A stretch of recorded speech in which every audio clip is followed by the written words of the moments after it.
Good evening everyone. तो बाबुआ आज जो है हम पढ़ने वाले हैं सिख साम्राज्य। ठीक है, सबसे पहले तो आप लोगों को बधाइयाँ कि आप लोगों ने हमारे 100 सब्सक्राइबर तक हमको पहुंचाया। धीरे धीरे आप लोग शेयर करते रहिए, जो है ग्रो करवाते रहिए हमारे चैनल को। हम आपको ऐसे ही जो है हिस्ट्री, ज्योग्राफी, पॉलिटी, सारे जीएस के सब्जेक्ट्स आपको पढ़ाते रहेंगे। और एग्रीकल्चर ऑप्शनल, जिसकी हिंदी में नोट्स मिलना बहुत कठिन है, हम खुद तैयारी कर रहे थे तो बहुत समस्याओं का सामना किया हमने। ठीक है, तो हिंदी में आपको नोट्स प्रोवाइड किए जाएंगे। एग्रीकल्चर ऑप्शनल यूपीएससी पीसीएस जिसके भी हो, आपको यूपीएससी के सिलेबस के अकॉर्डिंग सारा ऑप्शनल मिलेगा। अब उसको जो है एग्रीकल्चर का इतना एक्सट्रीम नोट होगा कि आप उसको पढ़ के कोई भी एग्रीकल्चर की परीक्षा आसानी से पास कर सकते हैं। अगर आप हम लोग से जुड़े रहेंगे, शेयर करते रहेंगे, तो हमें वीडियो लगातार आपके लिए लाते रहेंगे। ठीक है, तो आज जो हमारा मॉडर्न हिस्ट्री का अगला टॉपिक है हमारा क्या है, सिख साम्राज्य है। ठीक है, सिख साम्राज्य के पहले बारे में थोड़ा सा बेस जानो। एक्चुअली जब मेडुअल हिस्ट्री का टाइम था, मेडुअल का फेज था, तो वहाँ पर क्या हुआ था, समाज में बहुत सारी कुरीतियाँ और बुराइयाँ व्याप्त हो गई थी। ठीक है, अब उन कुरीतियों और बुराइयों को दूर करने के लिए हर धर्म ने क्या किया, कोई ना कोई जो है सुधार आंदोलन चलाने लगे। उन्हीं सुधार आंदोलनों को भक्ति एवं सूफी आंदोलन कहा गया। ठीक है, भक्ति आंदोलन में बहुत सारे आंदोलन चले, आर्य समाज, ब्रह्म समाज, बहुत सारे आंदोलन चले। ऐसे ही जो हमारा है वो स्टार्ट हुआ सिख साम्राज्य के रूप में हमारा गुरु नानक जी के द्वारा। गुरु नानक जी ने हिंदू धर्म से ही क्या किया, कुछ लोगों को चयनित किया। और चयनित क्या मतलब, उन्होंने जो है एक अपनी एक समाज की स्थापना की, नया धर्म की स्थापना की, जिसे सिख नाम से जाना जाता है। ठीक है, गुरु नानक जी की मृत्यु के बाद इनके विचारों को आगे बढ़ाने के लिए कुल 10 गुरु हुए। ठीक है, 10वें गुरु जो थे, जो गुरु गोविंद सिंह थे, उन्होंने फाइनल जो उन्होंने क्या किया, गुरु के पद को वहीं से समाप्त कर दिया। जब उन्होंने समाप्त कर दिया तो उनके बाद कोई गुरु नहीं हुए। तो फाइनली जो गुरु हुए वो कितने हुए, टोटल 10 गुरु हुए। ठीक है, अगर बात करें तो गुरु जो थे, सबसे पहले गुरु गुरु नानक थे। उसके बाद गुरु नानक के बाद लहना जो है उनके शिष्य थे, और लहना को जो है अगला गुरु माना गया। दूसरा गुरु कौन था, लहना थे। लहना को माना जाता है कि ये गुरु नानक जी के क्या थे, अंग थे, इसलिए इनका नाम अंगद भी हो गया। ठीक है, वो नहीं, हम जो देखो अंग नहीं पूछ रहे थे, अंगद महाराज, तो ये अंग थे लहना। ठीक है, इसके बाद अमरदास, अमरदास के बाद रामदास, रामदास के बाद अर्जुन देव, के बाद हरगोविंद, के बाद हर राय, के बाद हरकिशन, के बाद तेग बहादुर 9वें गुरु थे, और गुरु गोविंद सिंह हमारे 10वें गुरु थे फाइनली। इनके बारे में जो थोड़ा थोड़ा क्वेश्चन जो अभी तक पीसीएस, यूपीएससी या अन्य कहीं भी पूछे गए हैं, आरओ इन सब एग्जाम्स में, उनको हम आपके सामने लेकर आ जाएंगे। वो पॉइंट्स जो आपके क्वेश्चन में बन सकते हैं, अब अभी तक आए हुए हैं। ठीक है, तो गुरु नानक जी के बारे में एक क्वेश्चन हमेशा पूछा जाता है कि लंगर व्यवस्था की शुरुआत किसने की थी। तो गुरु नानक जी ने लंगर व्यवस्था की शुरुआत की थी। इन्होंने अपना शिष्य नियुक्त कर दिया लहना को। अब लहना इनके बाद अगले गुरु बनते हैं। लहना को अंगद भी कहा जाता है, आपको बता दिए गुरु नानक के अंग थे, इसलिए इनको अंगद कहा जाता था। इसके अलावा अगर बात करें, जो इनके समय से ही एक प्रचलन हो गया था कि जो गुरु की आत्मा होती कहाँ, शिष्य में बस जाती जाके। अब गुरु की आत्मा जब शिष्य में बस जाती जाके है तो अगला गुरु वही बन जाता है। ठीक है, तो मतलब इन्होंने जो है इन्हीं के टाइम से ये चीज़ का प्रचलन हुआ। दूसरी बात, इन्होंने क्या किया था, गुरुमुखी लिपि की शुरुआत की थी। भैया सबसे जरूरी है, पंजाबी भाषा किस लिपि में लिखी जाती है, गुरुमुखी लिपि में लिखी जाती है। और उस गुरुमुखी लिपि की शुरुआत किसने की थी, हमारे जो है लहना ने की थी। ठीक है, इसके बाद आते हैं तीसरे गुरु हमारे अमरदास। पहले गुरु नानक, दूसरे हमारे कौन हो गए, अंगद, तीसरे हमारे हो गए अमरदास। अमरदास ने लंगर व्यवस्था को और सुदृढ़ किया, जिसे जो है गुरु नानक से शुरू किया था। इन्होंने क्या किया, इसको और फोर्सली बड़े क्षेत्र पे जो है स्टार्ट कर दिया। इन्होंने अपना केंद्र बनाया गोविंदवाला को, गोविंदवाला को केंद्र बनाया, और गोविंदवाला में एक बावड़ी का निर्माण किया। ठीक है, बावड़ी जो हमारा होता है एक मतलब जैसे हम लोग में मंदिर होता है और मुस्लिम्स में मस्जिद होता है, इन्होंने गुरुद्वारा होता है। ठीक है, तो उसी में एक पूज्य स्थल बनाया जाता है, इसे बावड़ी कहते हैं। ठीक है, इन्होंने क्या किया, गुरु के विचारों को प्रचार करने के लिए 22 गद्दियों की स्थापना की। 22 गद्दियों की स्थापना किसने की थी, अमरदास ने की थी। ठीक है, इन्हीं के टाइम से गुरु का पद परिवारवाद का शिकार हो गया, परिवारवाद यहीं से चलने लगा। इन्होंने क्या किया, जैसे गुरु नानक ने बनाया था लहना को अपना शिष्य, लहना ने बनाया अमरदास को अपना शिष्य। ये शिष्य थे इसीलिए अगले गुरु बने, लेकिन अमरदास ने क्या किया, उठा के अपने दामाद को अपना उत्तराधिकारी बना दिया। अब भैया यहां से गुरु का पद परिवारवाद का शिकार हुआ। उसके बाद आए रामदास। रामदास, अकबर ने इनको 500 बीघा जमीन दान में दी, यानी यहाँ जो है मुगलों के संबंध अच्छे चल रहे थे सिख गुरुओं से। अकबर ने क्या किया, रामदास को 500 बीघा जमीन दान में दी। जमीन के बीच में एक तालाब था, वहीं से जो है एक नगर की स्थापना हुई, जिसे अमृतसर के नाम से जाना जाता है। जो आप जान रहे हैं, पंजाब की आपकी जो मतलब सबसे अच्छा खासा शहर है, ठीक है, अमृतसर। तो अमृतसर नगर की स्थापना किसने की थी, रामदास ने की थी। बहुत इंपॉर्टेंट क्वेश्चन है, अमृतसर नगर की स्थापना रामदास ने की थी। ठीक है। इनके समय से क्या हुआ, गुरु का पद पैतृक हो गया। पहले अमरदास के टाइम से परिवारवाद का शिकार हुआ था, उन्होंने अपने दामाद को बनाया था ना कि अपने पुत्र को। रामदास ने क्या किया, अपने पुत्रों के लिए जो है पैतृक कर दिया। अब जो है गुरु का पुत्र ही क्या होता था, जो गुरु का बड़ा पुत्र होता था वही क्या बन जाता था, अगला गुरु बन जाता था। तो रामदास के टाइम से ये पैतृक हो गया। इसके बाद बात करते हैं अर्जुन देव, जो कि अब सीधी सी बात है किसके पुत्र थे, रामदास के पुत्र थे अर्जुन देव। अर्जुन देव ने क्या किया, अपने शिष्यों से कहा कि गांव गांव जाओ, धन इकट्ठा करो, नगरों की स्थापना अपने क्षेत्र में किया जाए। इसके लिए उन्होंने अपने शिष्यों को गांव में भेजा धन एकत्रित करने के लिए। इन्होंने क्या किया था, जहांगीर के विद्रोही पुत्र खुसरो खां का समर्थन किया था। अब जहांगीर के टाइम पे जब जहांगीर आपको पढ़ाए थे नहीं, पढ़ाएंगे आगे, तो जहांगीर आपको पढ़ेंगे आप। तो जहांगीर का एक लड़का हुआ था जिसका नाम था खुसरो खां। उसने क्या किया था, अपने पिताजी के खिलाफ विद्रोह कर दिया था। अब पिताजी के खिलाफ जब विद्रोह कर दिया था, उसका सपोर्ट कर रहे थे अर्जुन देव। तो अर्जुन देव को जो है क्या किया, यहीं से मुगलों के संबंध जो है बिगड़ गए सिखों से। अर्जुन देव की हत्या करवा दी, अर्जुन देव को फांसी की सजा दे दी। किसने, जहांगीर ने, क्योंकि उसके लड़के का सपोर्ट कर रहे थे वो। अब आए भैया हरगोबिंद। हरगोबिंद ने क्या किया था, 22 फीट ऊंचा एक अकाल तख्त बंगा बनवाया था। क्या बनवाया था, अकाल तख्त बंगा। किसने बनवाया था, हरगोबिंद ने।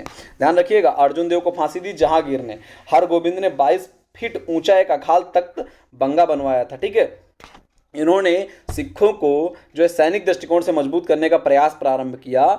मुगलों ने क्या किया था, अर्जुन देव के ऊपर, मुगलों ने क्या किया था, अर्जुन देव के ऊपर 2.5 लाख रुपए की राशि का जुर्माना लगाया था। फांसी देने से पहले उन्होंने कहा था 2.5 लाख रुपए, तो उन्होंने मना कर दिया था। अब 2.5 लाख का जो जुर्माना अर्जुन देव पे लगाया था, उन्होंने कहा कि तुम अगले गुरु बने हो, अब तुम 2.5 लाख चुकाओ। हरगोबिंद से कहा। अब हरगोबिंद ने मना कर दिया, तो 2 साल तक इनको ग्वालियर की जेल में बंद रखा गया। वहां से कश्मीर चले गए और कश्मीर में इनका क्या हो गया, निधन हो गया। हरगोबिंद के बाद बनते हैं हर राय। हर राय ने क्या किया था, शाहजहां के पुत्र दारा सिकोह का समर्थन किया था। अब देखो, शाहजहां, उन्होंने क्या किया था, जहांगीर के पुत्र खुसरो खां का समर्थन किया था अर्जुन देव ने। अब शाहजहां के पुत्र का समर्थन कर दिया हर राय ने। ये भी विद्रोह कर रहा था दारा सिकोह। एक्चुअली शाहजहां की जब जो है डेथ हुई, ठीक, शाहजहां की जब डेथ हुई तो सबसे बड़ा पुत्र था दारा सिकोह। दारा सिकोह को बनना था अगला शासक, ठीक, मुगल साम्राज्य में अगला शासक। शाहजहां के बाद किसको बनना था, दारा सिकोह को। लेकिन भैया औरंगजेब ने क्या किया, दारा सिकोह को हराकर राज्य हथिया लिया औरंगजेब ने। अब औरंगजेब शासक बन गया, इन्होंने सपोर्ट किया था हर राय ने दारा सिकोह का, तो औरंगजेब तो इनसे गुस्सा होगा, सीधी सी बात है भैया। सोचा कि जब हम राज्य के लड़ रहे थे तो तुम सपोर्ट कर रहे थे हमारे बड़े भाई का। वही मामला गड़बड़ा गया, तो औरंगजेब ने हर राय को बुलाया अपने दरबार में। अब हर राय को जब बुलाया अपने दरबार में, तो हर राय खुद नहीं गए, इन्होंने क्या किया, अपने पुत्र राम राय को भेज दिया। हर राय का जो सबसे बड़ा लड़का था राम राय था, उसको भेज दिया। अरे भैया, राम राय वहां गए, राम राय ने कुछ ऐसा किया भैया जिससे जो है हर राय राम राय से नाराज हो गया। मतलब पिताजी जो है अपने पुत्र से नाराज हो गए। रीजन कुछ ऐसा था कि इन्होंने जो है, कहा जाता है कि आदि ग्रंथ की जो है इन्होंने जो वहां पर व्याख्या की थी वो सटीक नहीं थी, गलत थी। अब हर राय भैया इससे गुस्सा होगा कि तुम जो है आदि ग्रंथ की व्याख्या गलत करके आ गए हो तुम मुगल बादशाह के सामने। अब इससे क्या हुआ, राम राय ने अपने जो पुत्र, मतलब हर राय ने अपने पुत्र राम राय को गद्दी से हटा दिया और अपने छोटे पुत्र हरकिशन को बैठा दिया गद्दी पे। अब हर राय के बाद आ गए हरकिशन। हरकिशन जो है इन्हीं के टाइम से, भैया इन्होंने क्या किया, बड़े लड़के को हटा दिया था, तो हरकिशन के टाइम से गुरु के पद के लिए संघर्ष स्टार्ट हो गया। अब इनकी मृत्यु के बाद गुरु तेग बहादुर जो है गुरु बनते हैं। तेग बहादुर के समय औरंगजेब ने सिखों को पूरी तरीके से समाप्त करने का प्रयास किया। ठीक है, तेग बहादुर से कहा कि या तो तुम इस्लाम धर्म स्वीकार करो या तो भैया तुम जो है छोड़ दो गद्दी वद्दी।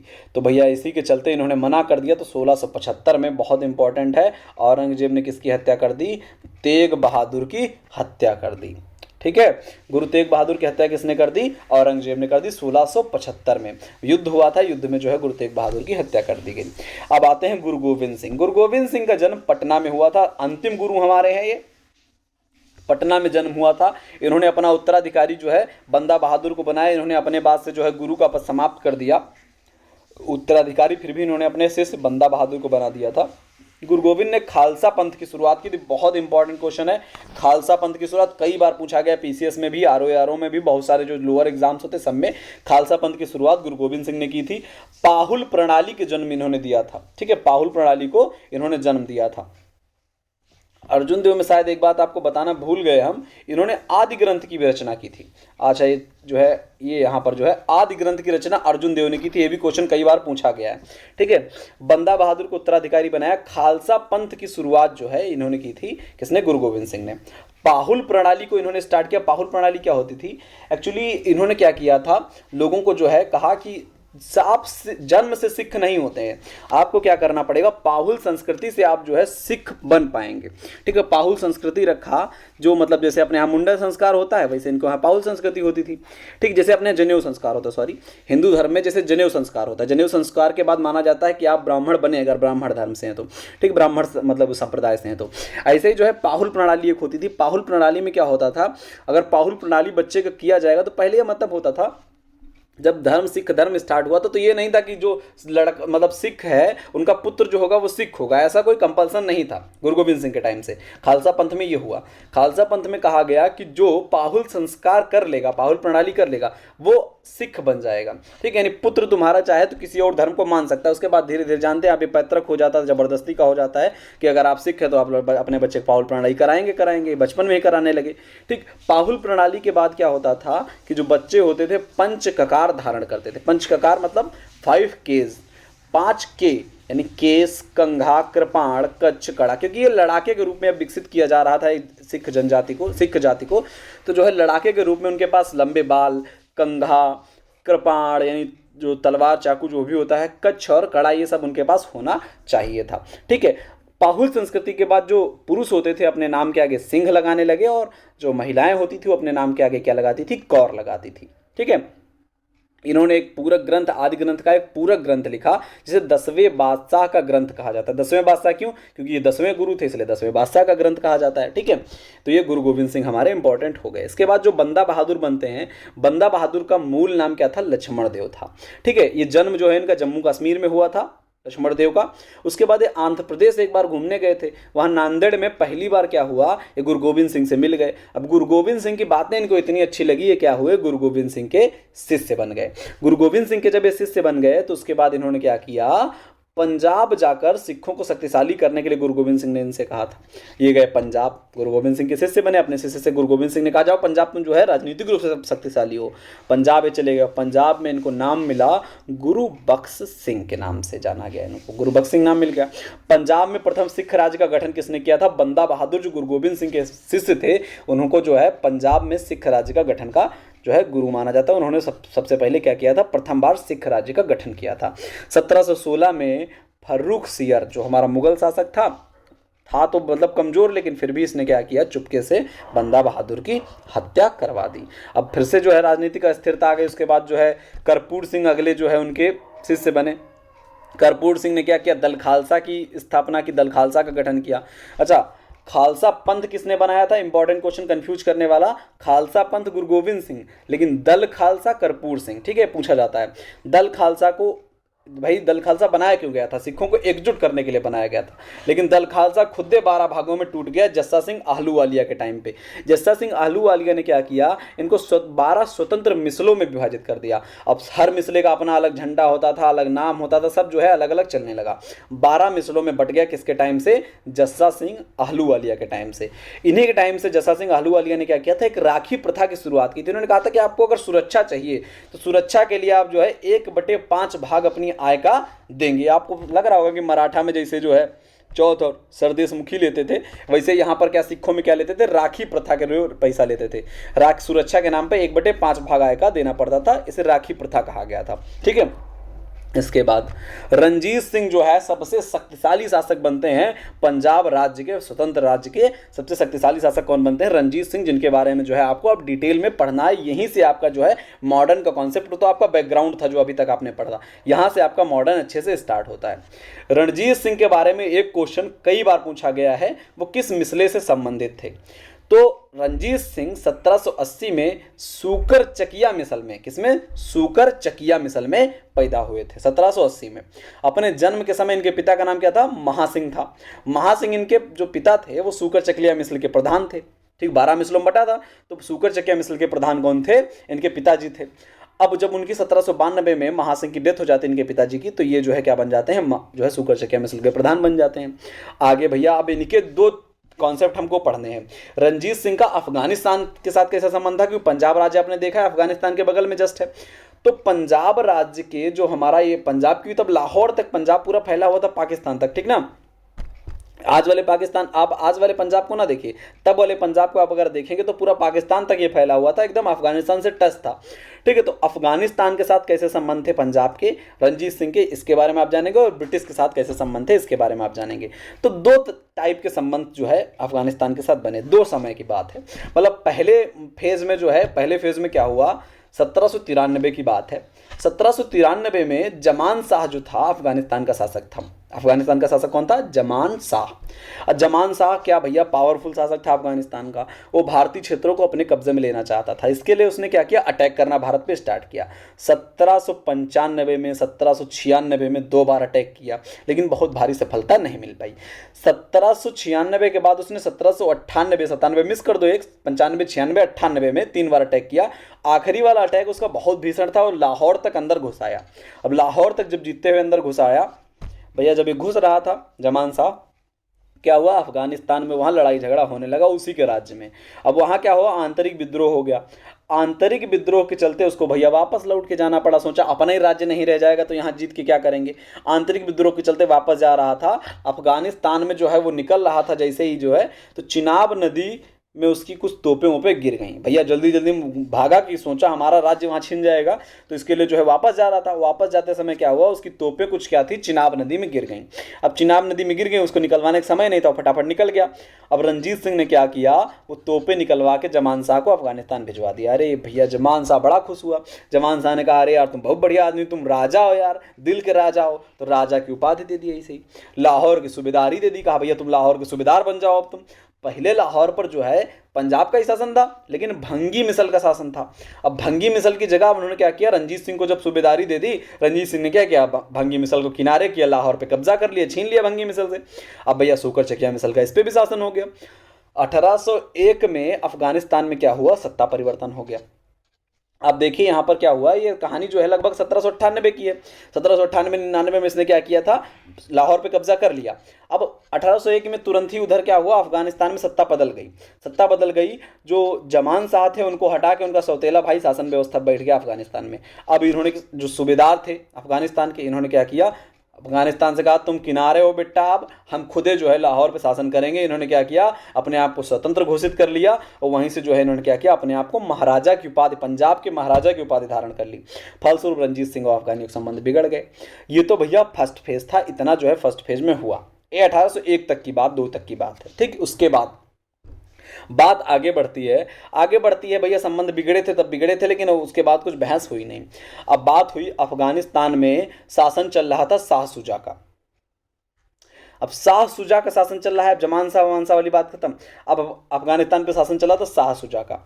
अब शाह शुजा को भैया क्या किया, एक थे दोस्त अली नाम के दोस्त थे, दोस्त नहीं थे, उन्होंने क्या किया, शाह शुजा को कर दिया किनारे। शाह शुजा को किनारे करके अफगानिस्तान की सत्ता को हथिया लिया। अब शाह शुजा भागा भागा आया पंजाब के पास। पंजाब के राजा रंजीत सिंह से कहा यार ऐसा करो यार, हमारा राज्य दिलवा दो यार, हम तुम्हारी भी हेल्प करेंगे कभी मौका मिलेगा तो। अब रंजीत सिंह ने क्या किया, दिमाग लगाया। रंजीत सिंह गए ब्रिटिश के पास। रंजीत सिंह ने ब्रिटिश से कहा ऐसा है, देखो रसिया देख रहे हो इतना बड़ा वाला, तुम तो यहाँ जो है अपना दिमाग लगा रहे हो भारत में, रसिया बढ़ते हुए अफगानिस्तान के रास्ते आ रहा है। अफगानिस्तान में अगर रसिया ने पावर अपना पाँव रख पाया तो जान लो तुम्हारा भारत गया तुम्हारे हाथों से, किनारे हो जाओगे तुम। अब भैया जब रंजीत सिंह ने अंग्रेजों को इतना दिमाग बताया, अब ब्रिटिश भी सपोर्ट में आ गए। ब्रिटिश ने कहा यार ऐसे कैसे, चलो हम भी तुम्हारा जो है इसको शाह शुजा को बैठाएंगे चल के अफगानिस्तान की गद्दी पे।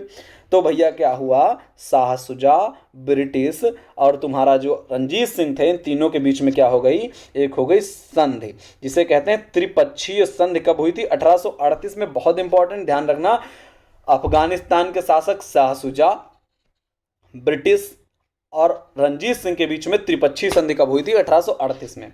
अब 1838 में होती है, तो यहीं से जो है ब्रिटिश अफगान संबंध जब आपको पढ़ाएंगे तब ब्रिटिश अफगान संबंध में भी ये आपको काम आएगा। ठीक, तो 1838 में जो है ये सारी चीज़ें रिपीट होंगी आगे, लेकिन अभी भी आप ध्यान रखिए 1838 में त्रिपक्षीय संधि हुई किसके बीच में, ब्रिटिश, रंजीत सिंह और शाह शुजा के बीच में। अब तीनों ने मिलकर जो है क्या किया, फिर से शाह शुजा को अफगानिस्तान की गद्दी पर बैठा दिया। अफगानिस्तान की गद्दी दोस्तली किनारे करे, कहते भाग जाओ दोस्तली तुम।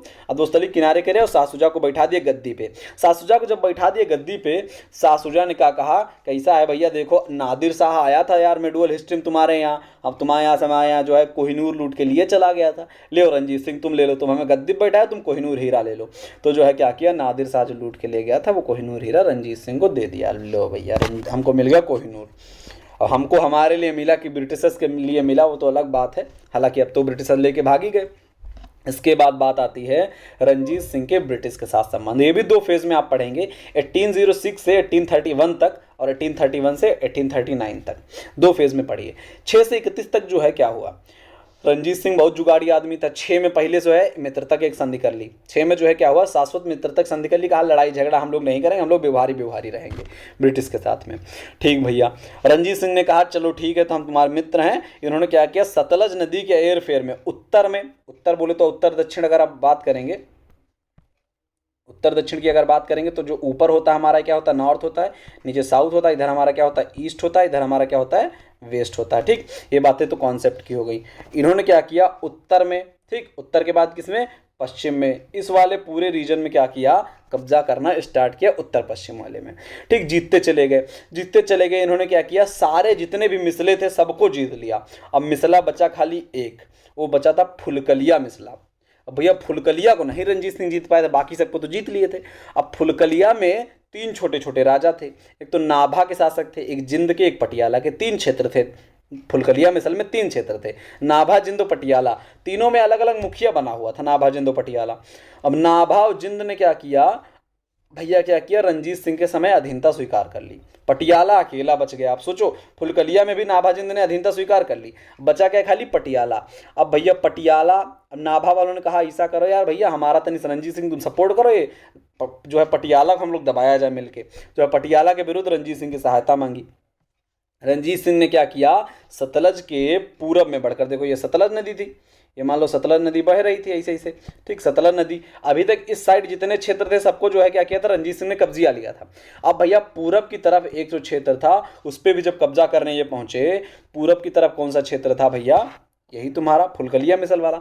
अब पूरब में कब्जा करने जब पहुंचे, क्योंकि सतलज नदी बीच में पड़ जाती थी इसलिए फुलकलिया मिसल अभी तक बचा हुआ था। अब भैया पूरब में जब कब्जा करने पहुंचे तो लॉर्ड मिंटो जो था उसको भैया घबराहट हुई। अब अंग्रेजों का लॉर्ड मिंटो ने सोचा यार ये तो यार बहुत ताकतवर राजा है, अब हमको दिक्कत हो जाएगी इधर जो अगर पूरब की तरफ ये बढ़ता रहा।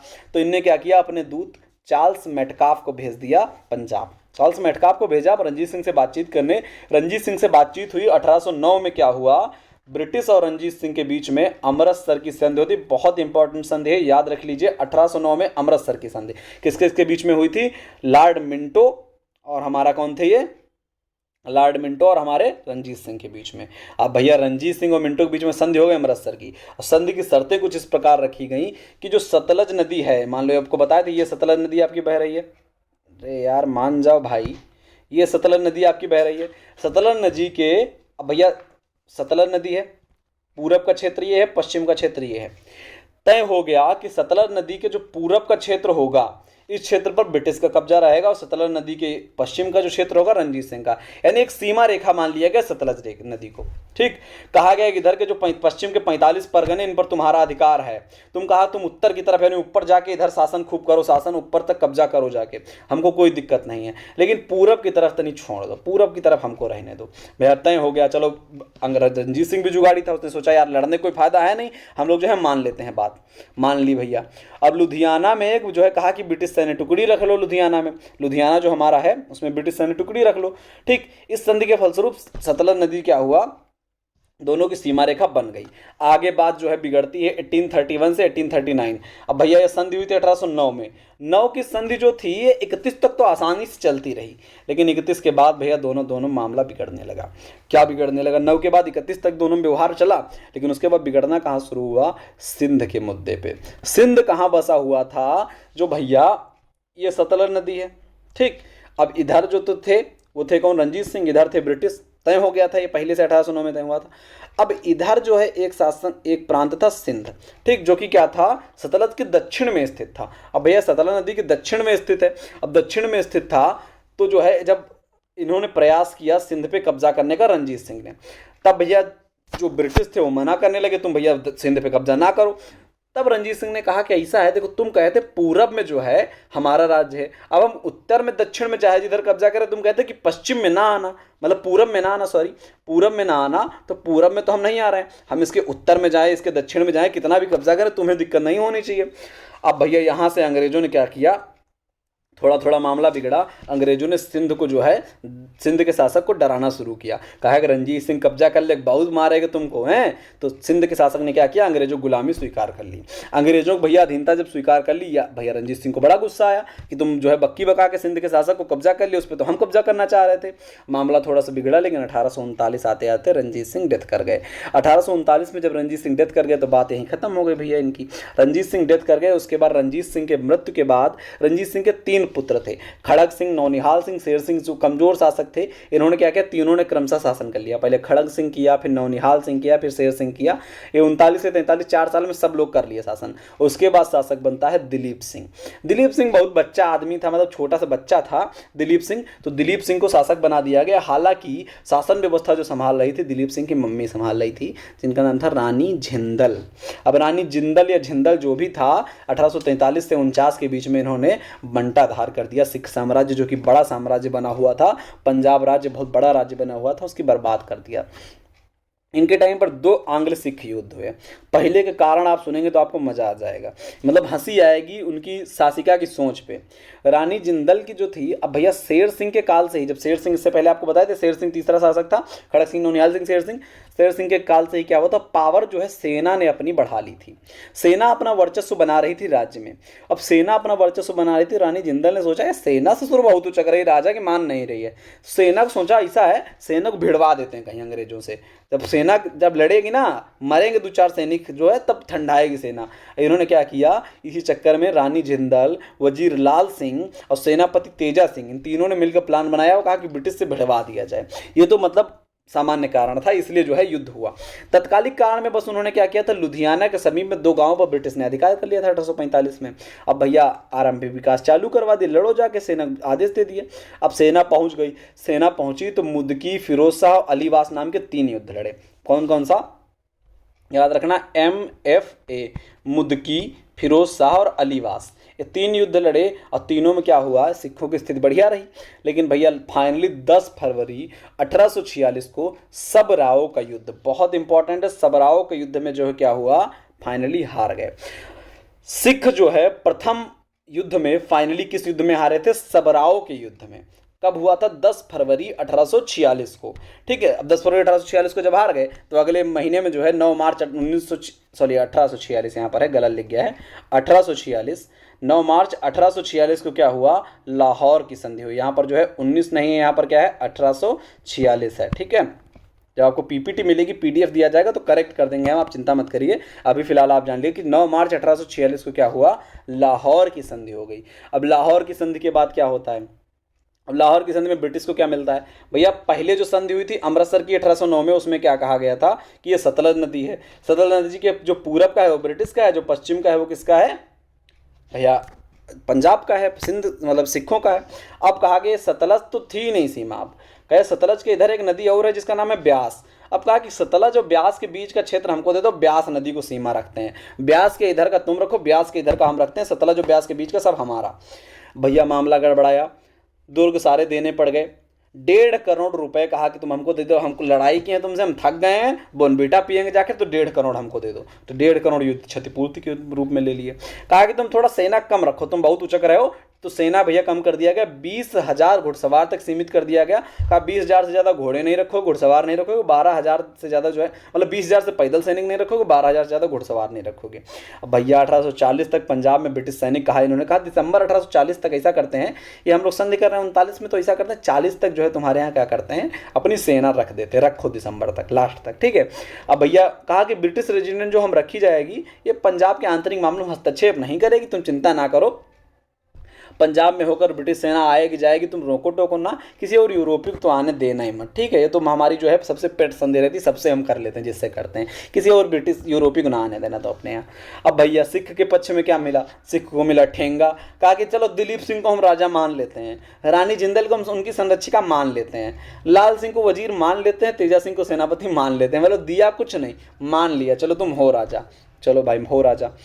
अब रानी जिंदल ने कहा ये मज़ा नहीं है, ऐसे ना करो यार। अब रानी जिंदल तो भैया चाहती थी उनको संरक्षिका बनाया जाए, लेकिन भैया सरदारों की पावर, जो सेना में सरदार पावर में थे, 8 सिख सरदार थे, उन्होंने कहा कि ऐसा नहीं, इन सबको शासिका वासिका किनारे को, और ये सब नहीं माना जाएगा। अब भैया तो जो है मामला जब गड़बड़ाया तो दोबारा फिर संधि करनी पड़ी।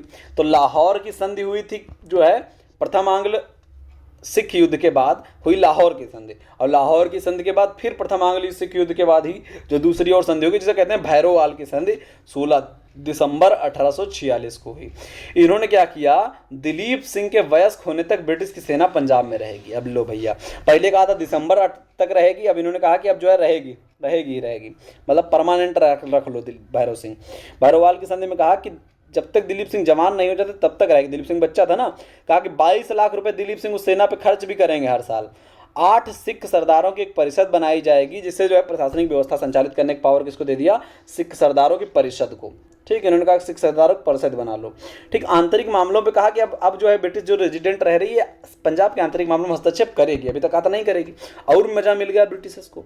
द्वितीय आंग्ल सिख युद्ध कहा भैया, अब देखो राजा तो मेन कमजोर ही हो गया, लेकिन भैया मुल्तान था एक क्षेत्र, वहाँ होते थे गवर्नर। अब मुल्तान के गवर्नर जो थे सावंत मल थे। सावंत मल के बाद क्या हुआ, वहाँ का जो गवर्नर बना वो बना मूल राज। अब मूल राज, ध्यान रखना कारण क्या था, काहे द्वितीय आंग्ल में थे, मूल राज था। मूल राज से इन्होंने कहा कि उत्तराधिकारी दंड के रूप में 30 लाख रुपए हमको तुम दे दो। मतलब कहा कि तुम उत्तराधिकारी बने हो, नए नए बने हो, 30 लाख दो, तुम भी तो कमाओगे यहाँ से, मुल्तान लूटोगे। उन्होंने कहा हम नहीं लूटेंगे, हम घूसखोर नहीं हैं, हम नहीं देंगे। 30 लाख रुपए उत्तराधिकारी दंड के रूप में मांगा, उन्होंने मना कर दिया। मूलराज ने जब मना कर दिया और कहा कि हम दे रहे, तुमको त्याग पत्र दे रहे हैं। अब त्याग पत्र दिया तो कहा लाहौर से जो है, कहा लाहौर दरबार ने कहा कि रुको तुम त्याग पत्र दो मूलराज, हम काहन सिंह को भेज रहे हैं तुम्हारे यहाँ बना के गवर्नर। अब काहन सिंह को बना के मुल्तान का गवर्नर भेजा गया, 2 अंग्रेज अधिकारियों के साथ में भेजा गया। लेकिन मुल्तान की जनता भैया वो चाह रही थी कि मूल राजे रहें, तो मुल्तान की जनता ने विद्रोह कर दिया। मुल्तान की जनता ने उठा के काहन सिंह को किल कर दिया और जो है 2 अंग्रेज अधिकारियों को भी मार दिया। वहीं से जो है द्वितीय सिख युद्ध का आधार बन गया, द्वितीय आंग्ल सिख युद्ध आ गया। युद्ध स्टार्ट हुआ 1848 में, जो है रामनगर चिलियावालिया के युद्ध जो है हुए, जिसमें जो कुछ खास निर्णय निकला नहीं। फिर 21 फरवरी 1849 को, ये बहुत इंपॉर्टेंट है, 21 फरवरी 1849 को द्वितीय आंग्ल सिख युद्ध में गुजरात का युद्ध हुआ। इस गुजरात के युद्ध में फाइनली सिख पराजित हो जाते हैं। सिख पराजित कब होते हैं, 21 फरवरी 1849 को गुजरात के युद्ध में पराजित हो गए। युद्ध जीतने के बाद 29 मार्च 1849 को डलहौजी ने क्या किया, पंजाब का विलय कर लिया। आपका संधि वंधि वाला हिसाब नहीं, और विलय करके कहा कि ऐसा है, तुम जो दिलीप सिंह हैं, बच्चे हैं, इनको भेजो पढ़ने। तो इनको भेज दिए कहाँ पढ़ने, कहाँ इंग्लैंड। कहा ये लोग 50,000 पाउंड की पेंशन और जाके पढ़ाई लिखाई करो भैया। तो इस प्रकार से हमारा सिख साम्राज्य पूरा खत्म हो गया। ठीक है, आपको कॉन्सेप्ट में आपका जो है, जो आपके पहले 10 गुरु थे, 10 गुरुओं में जो जो इंपॉर्टेंट कार्य, जैसे आदि ग्रंथ की रचना अर्जुन देव ने की थी, दल खालसा जो है किसने चलाया था, खालसा पंथ जो है गुरु गोविंद सिंह ने चलाया था। ये सब चीज़ें जो है इंपॉर्टेंट है, क्रम से आपको बता दी गई हैं। सारी चीज़ें आप जो है ध्यान रखिए। आप व्हाट्सएप ग्रुप से जुड़िए, जिससे आपको इसकी PDF प्रोवाइड हो सके। आपको इतना एग्जैक्ट नोट जो है, फैक्ट सहित जो है आपको नहीं मिल पाएगा, इसलिए आप व्हाट्सएप ग्रुप से जो है, लिंक आपको डिस्क्रिप्शन में मिलेगा, जुड़ जाइए जो है ज़्यादा से ज़्यादा लोग। और जो है आज के लिए इतना ही, धन्यवाद।